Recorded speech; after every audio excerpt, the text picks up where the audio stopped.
Est-ce que c'est juste moi ou est-ce que tout est devenu faux ?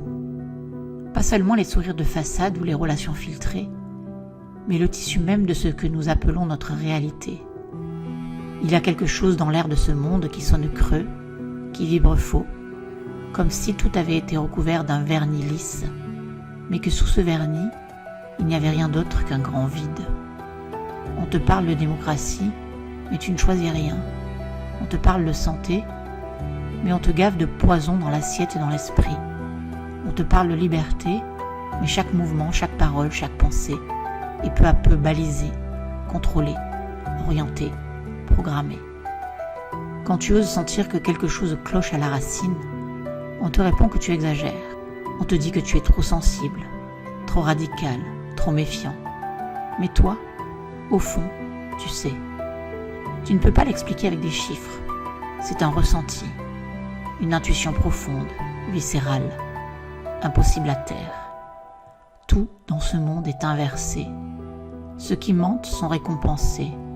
Ceux qui obéissent sont décorés. Et ceux qui cherchent la vérité sont marginalisés, discrédités, isolés. Le mensonge est devenu la norme, une norme polie, brillante, bien habillée, mais totalement vidée de sens. On fait semblant d'être en lien, alors que chacun se meurt de solitude derrière son écran. On parle de justice, mais on sait que l'argent décide de tout. On célèbre la diversité, mais tout le monde doit penser pareil. Voilà la supercherie, voilà le théâtre, voilà le simulacre. Et ce n'est pas juste que tout est devenu faux, c'est que ce monde, dans sa version actuelle, a été construit sur du faux, sur la peur, sur la séparation, sur l'oubli, oubli de qui nous sommes, oubli de la nature, oubli du sacré, oubli du vivant, oubli de l'autre comme prolongement de soi.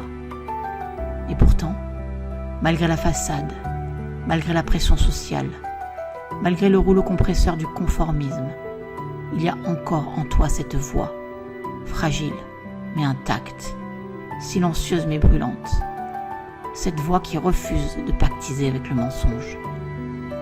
Ce n'est pas une rébellion, c'est une fidélité à la lumière, à l'amour vrai, au vivant, à la justice qui ne s'achète pas, à la beauté qui n'a pas besoin d'être posée pour exister.